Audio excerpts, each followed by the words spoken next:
I don't think hell exists. I happen to believe in life after death, but I don't think it's got a thing to do with reward and punishment. Religion is always in the control business. And that's something people don't really understand. It's in the guilt-producing control business. And if you have heaven as a place where you're rewarded for your goodness and hell as a place where you're punished for your evil, then you sort of have control of the population. And so they create this fiery place, which has quite literally scared the hell out of a lot of people throughout Christian history. And it's part of a control tactic. Hello everyone, Namaste. My name is Reverend Father Joseph Lagumbay at isa po akong liberal Catholic priest from the Catholic Universalist Church.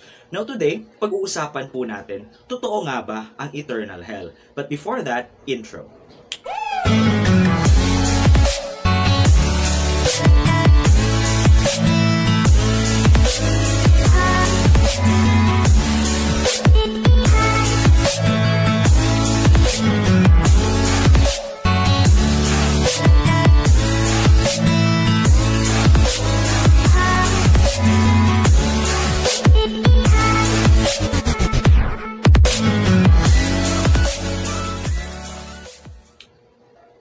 Did you know that in the first 500 years of Christianity, there was no teaching of an eternal hell?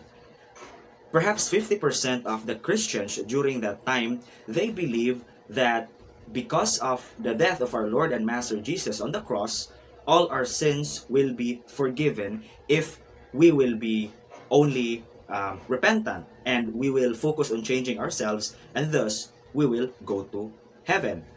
And meron silang concept ng hell, however, that hell is not eternal because God is a God of love. So when you die and when you are sinful, you will be purified in that specific dimension which they call hell, but only for a temporary period of time. And then you will be absorbed by God in heaven. So that was the teachings, or that was the belief of the early Christians, perhaps half of them. Now, another half of Christians during the first 600 years of Christianity, they also believed in what we call the transmigration of the soul, or reincarnation. It's very interesting because reincarnation is part of the earliest teachings of Christianity. The author of this reincarnation or transmigration of the soul in the earliest Christian times would be Origen of Alexandria, way back around 180 AD to 250 AD. Origen of Alexandria, he was well-versed in Hebrew, Greek, and even Latin. So, eto si Origen, he really researched on the facts about the Bible and the historicity of the scriptures. And he realized that God is a God of love. So, because God is a God of love, so this God is also a God of justice, tama? Because perfect love is perfect justice as well. And he made bold statements like, in the fullness of time, God will go into the depths of hell to reconcile with his apostate angel, which is Satan. At eto pa, he made bold statements like, one lifetime is not enough for a soul to experience the fullness of God's love. So, Origen had this idea which we call apokatastasis, or the restoration to its primordial condition. According to Saint Origen, because we all came from God, in the fullness of time, we will all go back to God, no matter how sinful we are. There might be a time of purification, however, it will only be temporary. Yung purification natin, it will only correspond to the amount of sin, or let's say impurities, that we have acquired through time. So that was one of the earliest teachings of Christianity, So there is what we call the temporary punishment and the reincarnation part. However, during 553 AD, during the First Council of Constantinople, that's like 3 centuries or 300 years after the death of Origen, Origen was declared a heretic by the Catholic Church. And thus, his teachings was disregarded. Tapos yung nakasurvive na teaching about hell is yung concept ni Saint Augustine about hell, which is a place of eternal punishment or a place of eternal torture. Now, si Saint Augustine kasi, during his time, he has so many detractors, he has so many enemies. So, his theology, his theological standpoint was very subjective. It became very subjective in a way that he created like a rule, or he shaped his theology in a way that it would give really a negative impact to his detractors, to his enemies, to his opponents. So ganun yun. But saan nga ba ito talaga nagmula, itong concept of temporary punishment or reincarnation in the Christian theology? Kung talagang iisipin natin mabuti, Jesus was actually from Judea. Judea is actually in the southern part of Jerusalem. In Jerusalem kasi, nandun yung temple, nandun yung mga Pharisees at mga Sadducees. They were those, kung iisipin natin yun, they were those who are very dogmatic. They are, following the sacred books. Sila yung mga, sabihin na nating, traditional religious leaders. However, the people in Judea where Jesus lived, those people living there, they are very radical. They were called radical mystics. Doon nakatira si Jesus, doon nakatira si Saint John the Baptist, nandun din nakatira yung mga Essenes or Essenes, yung tinatawag natin na Great White Brotherhood.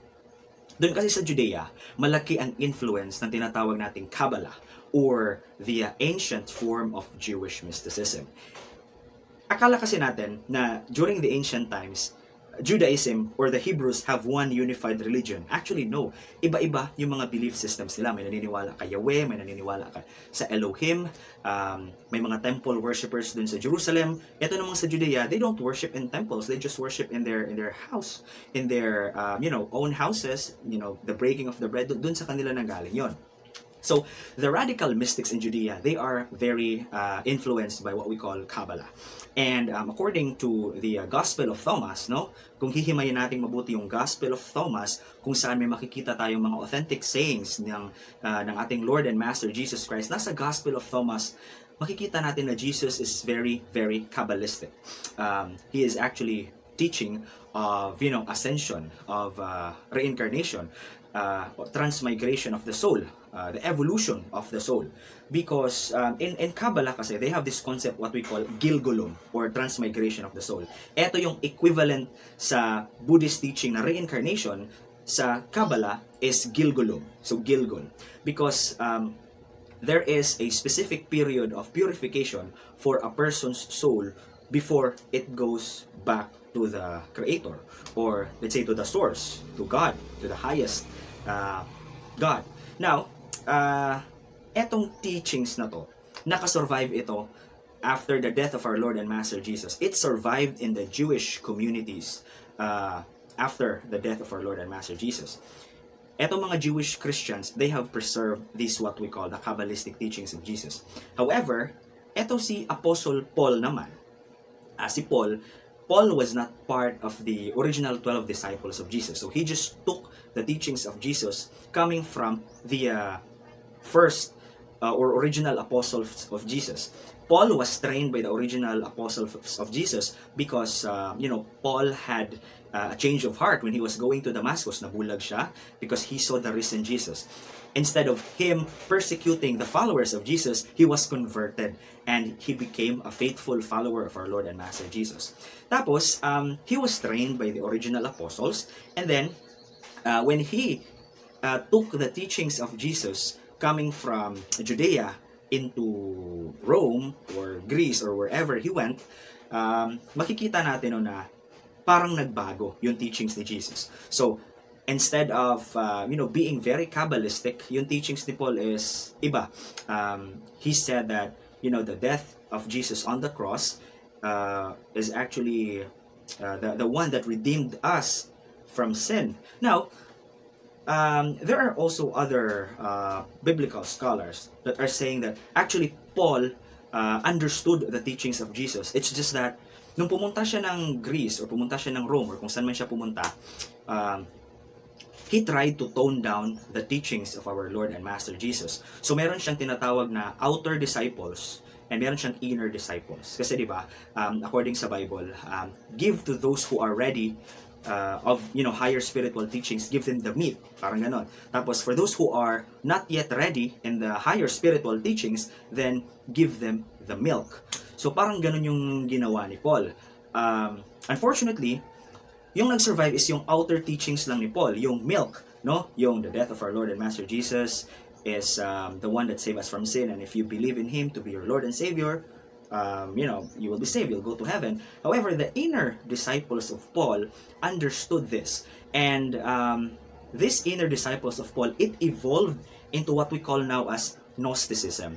The first few or 3 centuries of Gnosticism, it was being led by the Bishop Valentinus. Valentinus was a bishop,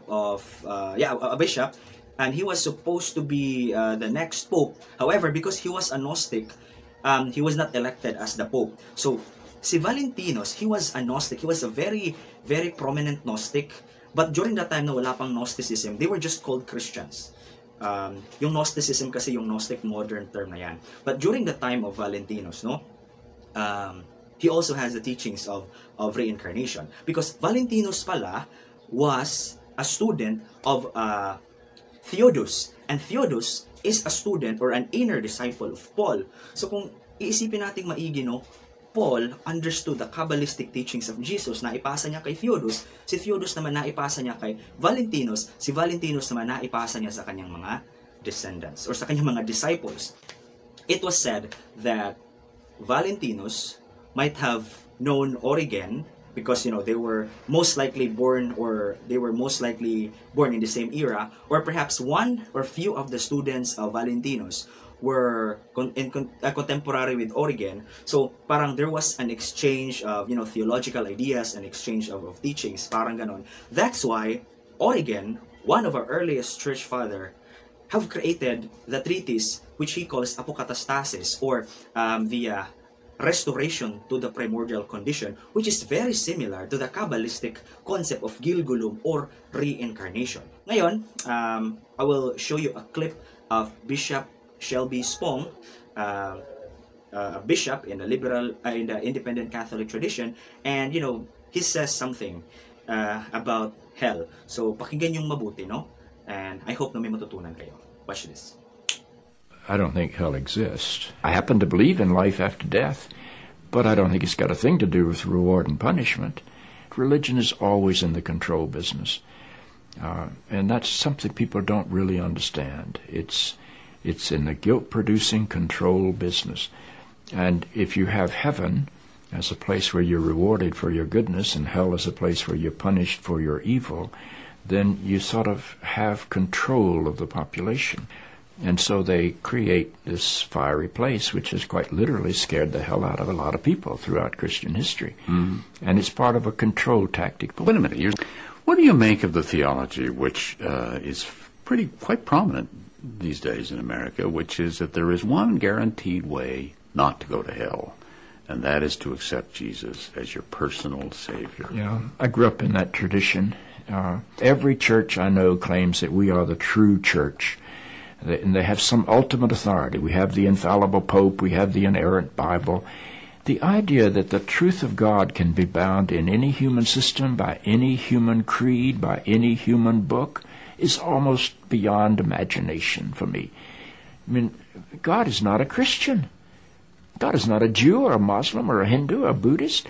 All of those are human systems which human beings have created to try to help us walk into the mystery of God. I honor my tradition. I walk through my tradition. But I don't believe my tradition defines God. I think it only points me to God. You and I are emerging people, not fallen people. Our problem is not that we are born in sin. Our problem is we do not yet know how to achieve being fully human. The function of the Christ is not to rescue the sinners, but to empower you and to call you to be more deeply and fully human than you've ever realized there was the potential within you to be. Maybe salvation needs to be conveyed in terms of enhancing your humanity rather than rescuing you from it. Life is a startling and wondrous experience. And eventually, I think we're going to discover that God is unfolding through the life of our consciousness and our self-consciousness and is not a parent figure up in the sky. But I believe because I'm related to something that is not bound by time and space, that I will share in whatever God's eternity is. Alright guys, so I hope may natutunan kayong bago today. And for any violent reactions or suggestions or for any comments, please put that down in the comments below.